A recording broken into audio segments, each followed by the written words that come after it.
Well, only because I went to the best colleges, or college.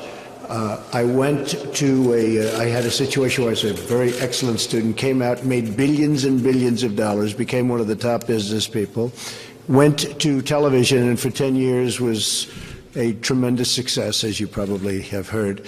Ran for president one time and won.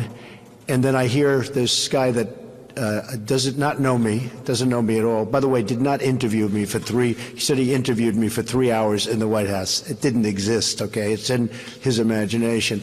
And what I was heartened by, because I talk about fake news and the fake news media, was the fact that so many of the people that I talk about in terms of fake news actually came to the defense of this great administration and even myself, because they know the author and they know he's a fraud. And when I saw some of the people say, and you look at some of his past books, he did a book on Rupert Murdoch. It was a terrible expose, and it was false. So much of it was false. I consider it a work of fiction, and I think it's a disgrace that somebody's able to do something like that. The libel laws are very weak in this country. If they were strong, it would be very helpful. You wouldn't have things like that happen where you can say whatever comes to your head.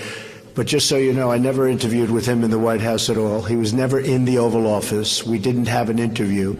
And I did a quick interview with him a long time ago having to do with an article.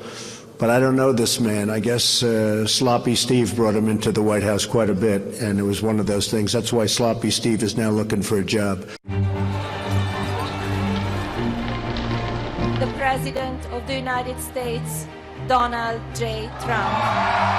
The fundamental question of our time is whether the West has the will to survive.